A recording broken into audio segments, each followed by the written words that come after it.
How's it going, everyone? My name is Matt Leighton, and welcome back to another real estate video. In today's video, we're gonna be talking about confessions from a first-time homebuyer.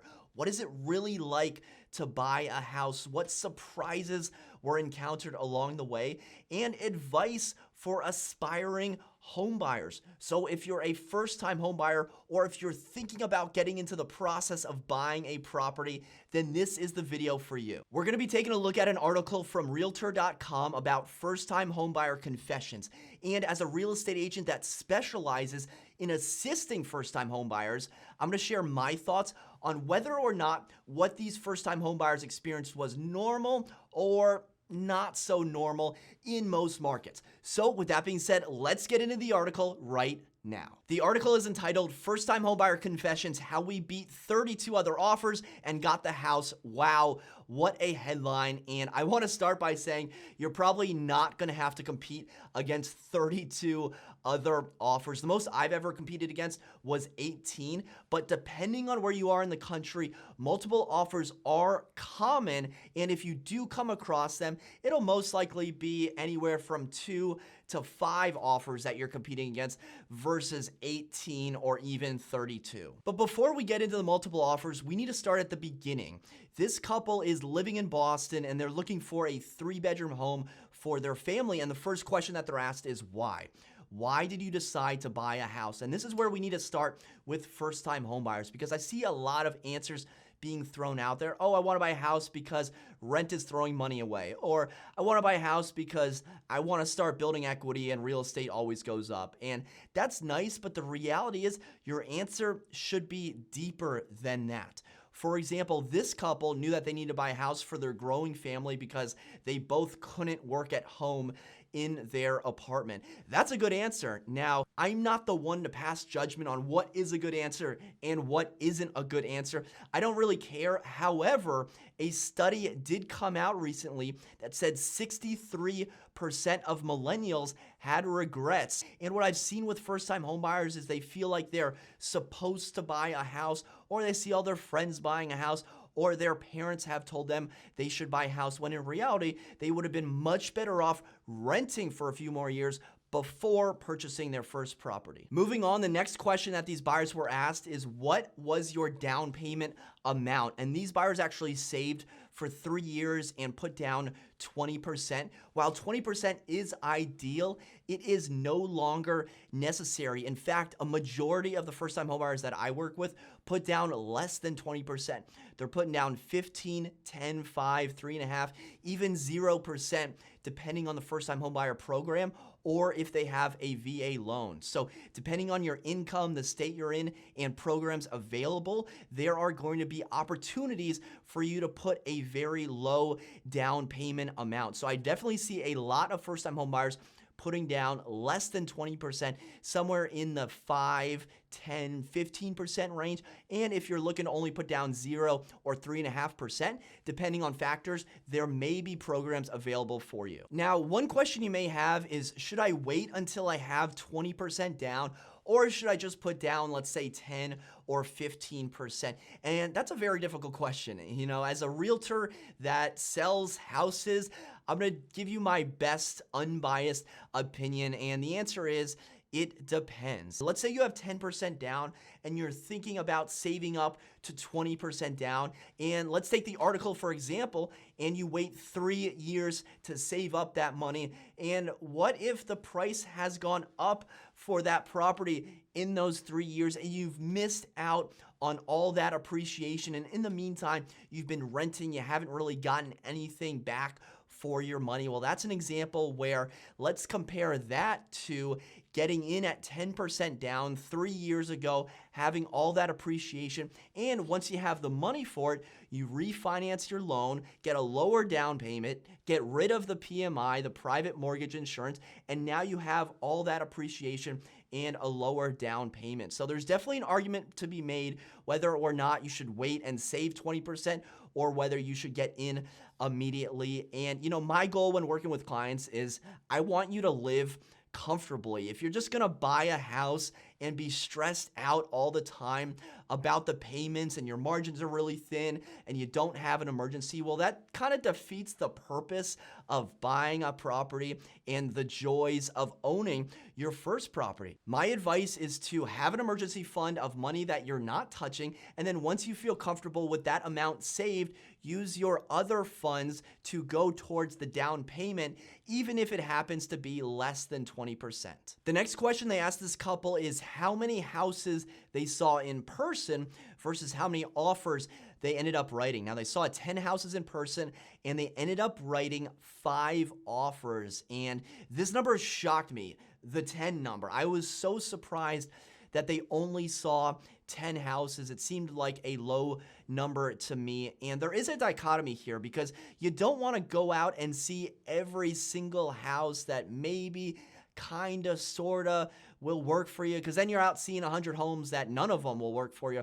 And on the flip side, you don't want to have such a strict criteria and be so picky where you're only seeing 1 or 2 houses, because then you don't really know the market for your price point. And obviously, there is a middle ground here, and you may end up seeing more than 10 homes before you find the one that works for you. But surprisingly enough, I did look back earlier this year at some of my buyers, and a few of them did only see a few houses before writing an offer. Now remember, I am in the Northern Virginia area. Inventory is so tight here. There's not a lot of inventory. So when a property does come available that does meet my client's criteria, well, we're probably going to be writing an offer on it. And compare that to earlier this year and last year, where I was showing buyers 20 to 30 houses over the course of a couple years before they truly found the one that ended up working for them. So the number of homes that they saw was surprising, but also the number of contracts that they wrote. They wrote 5 offers on 10 houses. That's essentially writing an offer on every other house that you see. This to me tells me that they're in a very competitive market in the Boston area. It also tells me that they are very analytical with what they want. And now there's no perfect science to how many homes you have to see before you write an offer. Do I see 5 and then write? Do I see 20 and then write? What if there's something better out there? What I have found, however, is that once you see about 7 houses, assuming you're looking for a standard house, a standard townhouse, standard condo, like a standard home, once you see about 7, you kind of know what's out there for your price. Now, maybe you didn't write an offer on the first 7 because of indecisiveness or timing in the market, or you wanted to see a few more, or condition of the inside. But these buyers seeing 10 and writing on 5, basically writing an offer on every other house they see, it's probably an unlikely scenario in your own search. The next question I was asked was, have you hit the thumbs up button yet for this video? Okay, that wasn't actually in the article, but go ahead and hit the thumbs up button and you'll have good luck in your next multiple offer scenario. The article goes on to ask the buyers why they think their first few offers didn't pan out.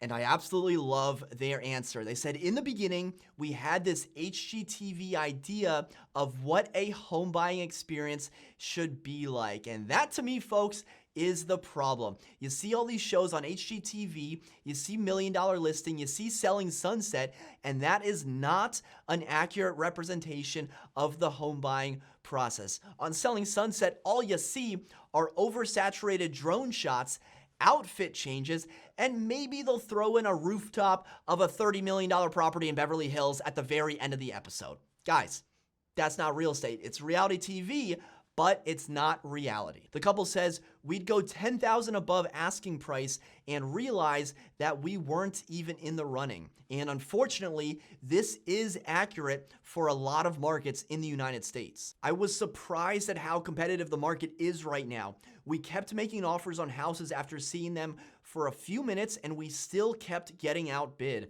I guess you could say our learning curve was steep. The offers that kept winning were those that waived all contingencies. So we did what everyone tells you not to do. We waived the financing contingency and the home inspection in order to even have a shot. This is the most accurate part of the entire article. If you're looking to buy a house as a first-time homebuyer, it will most likely be more competitive than you think. And usually what happens is the buyer's agent will say, okay, there's multiple offers, Mr. First-Time Homebuyer, Mrs. First-Time Homebuyer. You may consider waiving the home inspection to make your offer more appeasing to the seller. What does the first-time homebuyer say? Are you crazy? I'm not going to waive that. And the buyer's agent says, okay, submit the offer, lose, submit the next offer, lose. And then it starts clicking the buyer's head. Okay, maybe I need to start doing some things to sweeten the pot, waive the home inspection, waive the financing, waive the appraisal, waive one or all three in order to be competitive. So I'm not sure who they're referring to in the article when they say everyone tells you not to do this. But I can guarantee you, if you're looking to buy a house in 2020 or 2021 in a competitive market, it will most likely be a common scenario where you're waiving the home inspection, financing, or appraisal contingency, or possibly all three. How did you manage to beat out 32 other offers? In addition to waiving contingencies, we were very aggressive with our price point, offering $50,000 over asking price, and that wasn't even the highest offer. It may have also helped that I wrote a heartfelt letter to the sellers. This one I have mixed feelings on. To be a winner in a multiple offer scenario, you need the right combination of the fewest contingencies to go along with a high sales price. Now notice I didn't say the highest sales price because as we've seen in our example with our couple here, there were higher offers out there. They weren't even the highest offer. And what the seller's really looking for is the best offer with the least amount of risk. So if there's the highest offer on the table, but it has all these contingencies, home inspection, finance, appraisal, where compare that to a slightly lower offer that has fewer contingencies, well, they may opt for the lower offer simply because it gives the seller more reassurance and less risk. Now, where I have mixed feelings on this is actually winning the offer.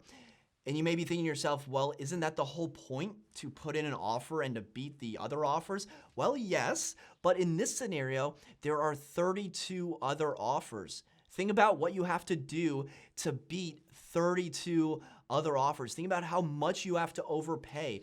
Think about how much risk you're taking on by waiving all your contingencies. And it is true that you should go out and get the house that you want, but you shouldn't have to sell the farm and give up everything and overpay drastically for a property, because there will be more homes that come on the market. So don't put all your eggs in one basket only to wake up the next morning after your winning bid was accepted to realize that you overpaid for a mediocre property. The article then asked, what surprised you about the home buying experience? The buyers said it's crazy that we'd see a house for 5 or 10 minutes before deciding to put in an offer. With houses staying on the market for only a matter of days or even hours, we knew we had to act as fast as possible. And that is exactly true. It may seem scary that when you're touring a house in the first 5 to 10 minutes, you're gonna decide whether or not you're gonna submit an offer and waive all the contingencies and go $50,000 over list price. And at the surface level, that sounds reckless. And I like to use the term aggressive patience, because when you're doing your research, there's a lot of patience involved. You're gonna learn everything you can about the neighborhoods, about the schools, about the area amenities, about the location, and about the type of property that you're looking for.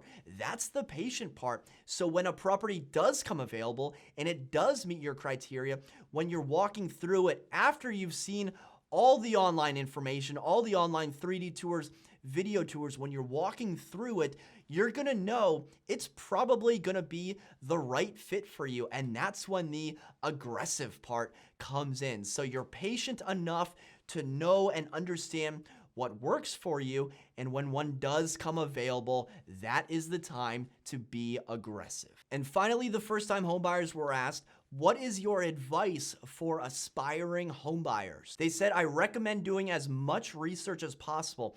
Get to know the neighborhood, because once you find a house you like, you'll likely have to jump on it as soon as possible. Some markets are aggressive right now, and if you aren't ready for that, then it's going to take you a long time to find the right home. That's exactly correct. If you go out and you see a house and you really, really like it, but you're gonna wait a few days, you're gonna go out of town, you're gonna wait the weekend, just see what happens. Well, chances are someone else has also seen that property, someone else also likes it just as much, if not more than you like, and they may take it outright from under you. So if you don't wanna buy a house this year, that's completely fine, but if you're out touring houses, you see one that you really, really like, and you can see yourself living there and your family growing into it, well, chances are it's a popular property, and if you're out touring and you like a home, be prepared to submit an offer. There you have it, confessions from a first-time homebuyer. If you enjoyed this video, be sure to hit the thumbs up button, subscribe if you haven't already, and I'll see you in the next video. Until next time, create a productive day. Take care.